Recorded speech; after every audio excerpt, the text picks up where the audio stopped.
हरि ओम श्री गुरुशरणं श्री गुरुचरणकमलेभ्यो नमः। अखंडमंडलाकारं व्याप्तं येन चराचरं तत्पदं दर्शितं येन तस्मै श्री गुरुवे नमः।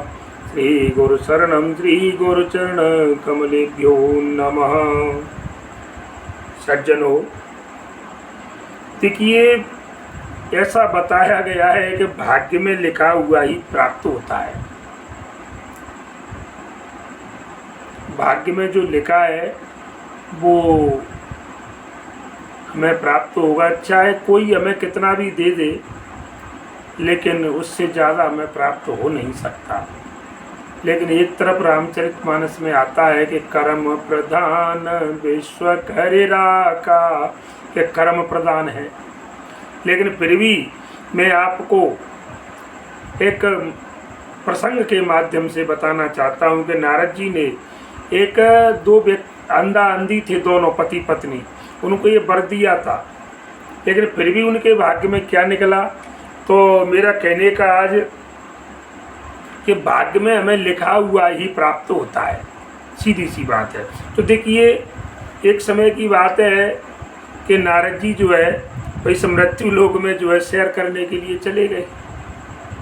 सबको अच्छा लगता है कहीं दूसरी जगह जाते हैं। अपने नारद जी तो सर्वव्यापी थे, तो उन्होंने जाकर के क्या देखा मृत्यु लोक में कि भिखारी अपनी पत्नी बच्चों के साथ में बैठा हुआ है। एक भिखारी है, उसकी पत्नी भी है और उनके बच्चे भी उसके साथ में बैठे हुए हैं, और सब मिलकर के और राम नाम का जाप कर रहे हैं। सब मिलकर के राम नाम का जाप कर रहे हैं। सज्जनों, ऐसा जो है नारद जी ने देखा कि सब मिलकर के और राम नाम का जाप कर रहे हैं। तो उन्हें देख करके लगा कि लोग भगवान के इतने बड़े भक्त हैं कि जी देखिए कितना राम जी का जाप कर रहे हैं अपनी पत्नी बच्चों के साथ में, लेकिन इनके पास में खाने पीने के लिए कुछ भी नहीं है। देखा उनने, बेचारे बैठे थे भूखे, उनके पास कोई व्यवस्था नहीं थी। तो बस ऐसा सोचते सोचते नारद जी, क्योंकि नारद जी आई इसीलिए थे कि कुछ दे के हमें नया मिले, तो ऐसे ही सोचते सोचते थोड़ा आगे और बढ़ गए। तो आगे बढ़े तो उन्होंने क्या देखा, एक अष्टपुष्ट, इसे मुस्तंडा कहें, तो एक बड़े और तिलक छापे लगे हुए बड़े टीम टाम बना करके एक महात्मा जी को उन्होंने देखा, जो बिल्कुल आँखों को बंद किए हुए और बैठे हुए थे। और देखा नारद जी ने तो उनके आगे, वो तो आँखों में आँखें बंद थीं, अब वस्त्रों के, कपड़ों के, अनाज के, फल फूलों के, और उनके आगे ढेर लगा हुआ था। नारद जी बड़े आश्चर्य में पड़े कि देखिए, एक व्यक्ति जो पत्नी बच्चों के साथ में राम नाम का संकीर्तन कर रहा है, भजन कर रहा है, वो भूखा मर रहा है। वो यहाँ सब आंखें बंद करके ये भगवान का भजन भी नहीं कर रहा, बिल्कुल इनके मुंह से राम नाम नहीं निकल रहा। वो यहाँ पर देखिए खाने पीने की वस्तुओं की कोई कमी नहीं है। सज्जनों, ऐसा सोचते सोचते अब नारद जी को थोड़ा सा कि भाई अब इसकी शिकायत तो मैं करूँगा, जा कर के पूछूँगा लक्ष्मी नारायण से, हे प्रभु ये बताइए आपकी लीला आखिर है क्या। ऐसे सोचते सोचते जा कर के वो भगवान विष्णु के पास पहुँचे और उनसे कहा कि प्रभु आप इसका मुझे पूरी, उन्होंने वो कहानी बताई। तो भगवान कहने लगे कि ये नारद, एक सुन मेरी बात। जब उनने ये कहा था, नारद जी ने कहा आपने बहुत अन्याय किया है। क्या कि भिखारी आपका इतना बड़ा भक्त है, हर 24 घंटे आपका नाम जप करता है, लेकिन उसके पास कुछ खाने पीने को नहीं है, और जो आपका भजन नहीं कर रहा उसके आगे ढेर लगा हुआ है, किसी चीज़ की कोई कमी नहीं है, तो ये तो आपका अन्याय है। इस प्रकार नारद जी उनसे कहने लगे।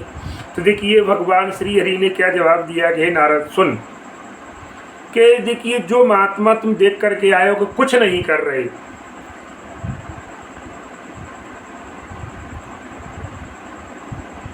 वो मेरे बहुत बड़े भक्त हैं, तुम कह रहे हो ना। और जो भिखारी है मेरा दिन रात जपती है ना, वे पाखंडी है। जब नारद जी ने कहा कि यार ये तो गलत बात है प्रभु, जी तो ठीक नहीं है, तो भगवान बोले कि तुम जाकर उनकी परीक्षा ले लो। और अपने आप देख लो कि सच्चा भक्त कौन है मेरा। भगवान बोले कि तुम दोनों को एक बात बताना, दोनों से जाकर के एक बात कहना और देखना कि वे लोग आपसे उसका जवाब क्या देते हैं। तुम उन लोगों को बताना कि तुमने जो है सुई के छेद से हाथी को निकलते हुए, अकेले एक हाथी नहीं, हाथी घोड़ों की फौज को निकलते हुए देखा है क्या। अब तुम दोनों के पास जाओ, जो मेरा भजन कर रहे हैं उनके पास, और जो बंद आके करके बैठा है तो उनसे तुम पूछना कि कभी तुमने सुई के छेद से हाथी घोड़ों की फौज को निकलते हुए देखा है क्या। इस प्रकार से कह रहे हैं भगवान श्री हरि। तो देखिए नारद जी उनकी आज्ञा को मानकर और मृत्युलोक में फिर से आए और भिखारी के पास जाकर बोले कि आज, पहले उसी भिखारी के पास आए कि आज मैंने बहुत बड़ा आश्चर्य देखा। तो वो बोला क्या। तो कि मैंने देखा है कि सुई के छेद में से हाथी और घोड़ों की फौजें निकल गई। सुई का एक छेद, उसमें हाथी घोड़ा हजारों की संख्या में उनसे बाहर निकल गए। तो भिखारियों ने क्या कहा, जो अरे नारद जी आपको कोई भ्रम हो गया है, कोई आपसे है, ये बात असंभव है कि एक छोटा सा छेद इसमें से इतनी कैसे निकल जाएंगे। नारद जी ने उनकी बात को सुना और वो वहाँ से आगे बढ़े। अब इसके बाद उस महात्मा के पास पहुँच गए, जो महात्मा समाधि में बैठे हुए थे, बिल्कुल आंखें बंद किए हुए, उनका ध्यान केवल भगवान में लीन था। नारद जी ने जैसे तैसे उनको जगाया, महात्मा को समाधि से जगाया और उनको बात बताई कि हे प्रभु, एक भगवान जी बताइए आप। नारद जी ने वही बात कि महात्मा जी आप ये बताइए, मैंने ऐसा सुना देखा कि एक सुई के छेद से होकर के और हाथी घोड़ों की फौज निकल जा गई। तो देखिए उस संत का क्या जवाब निकला।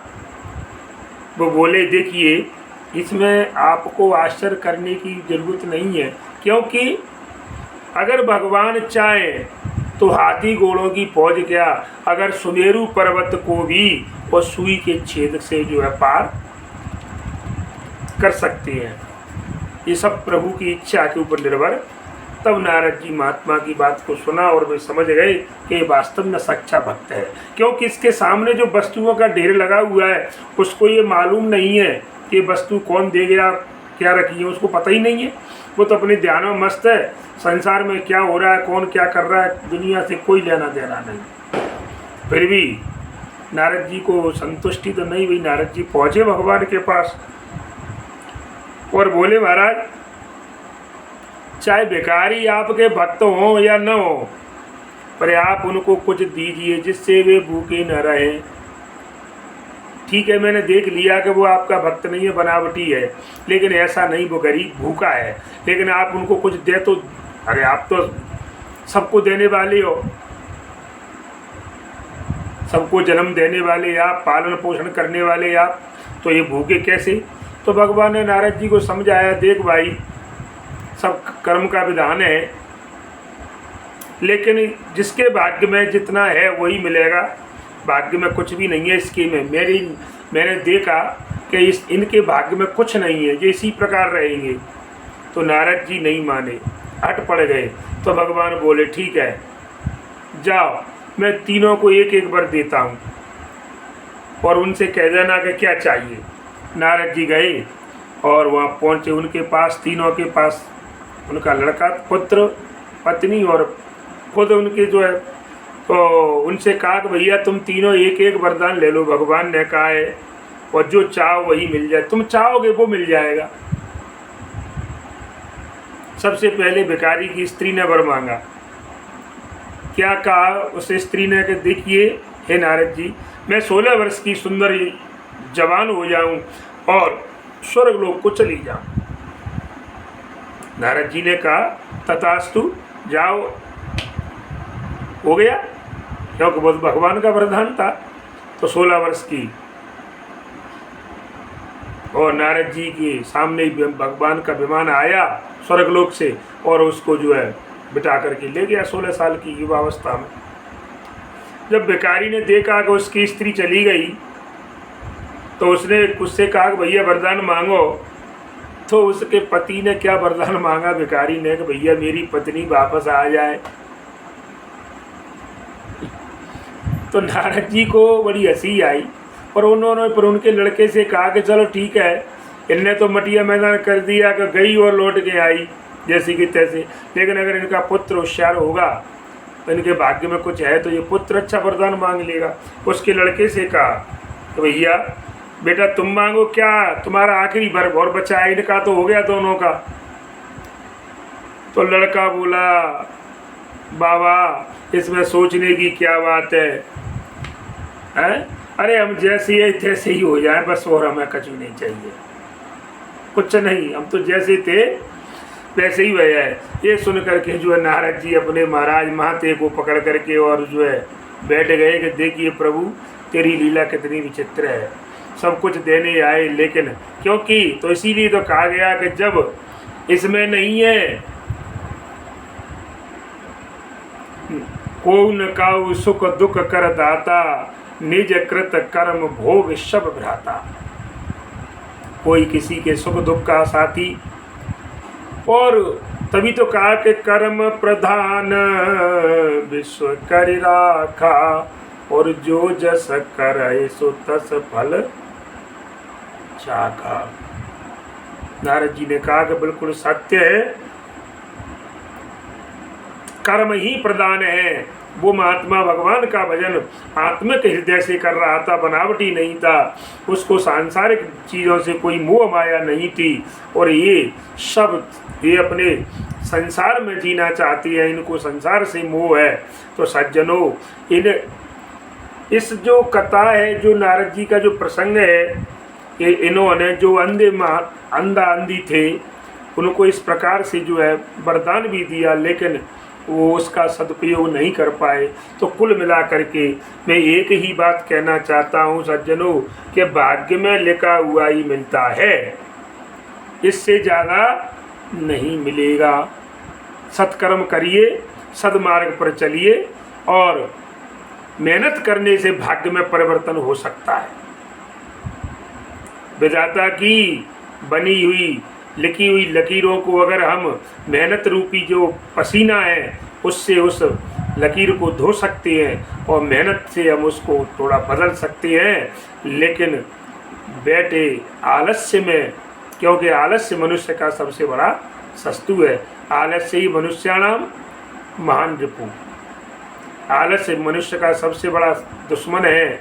और जिसके शरीर में, जिसके घर में, जिसके माने जहाँ पर ही आलस्य आ गया, माने समझ लिए उसकी नास्ती हो चुकी है। इस प्रकार से नारद जी महाराज बैठ गए। सज्जनों इस कथा से हमें ये शिक्षा मिलती है कि हमें कार्य करते रहना चाहिए और मेहनत ही कर्मण्येवाधिकारस्तेषु माँ फलेषु कदाचन। कर्म करने का, वो महात्मा जी कर्म कर रहे थे, भजन कर रहे थे, दुनियादारी से कोई लेना देना नहीं, तो सांसारिक वस्तुओं का ढेर लगा हुआ था। लग तो कर्म करते रहिए, कर्म करने में ही आपकी भलाई है, दिखावा नहीं, दिखावे से काम नहीं चलेगा। क्योंकि महाराज कागज के फूलों में से खुशबू नहीं आएगी, फूल तो ओरिजिनल पेड़ में निकलेगा, उसी में से खुशबू आएगी। तो आपके कर्म ही महत्वपूर्ण हैं।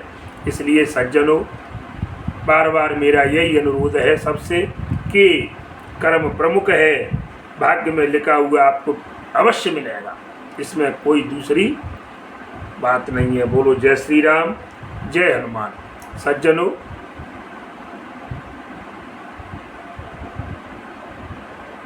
हरि ओम, हरि ओम।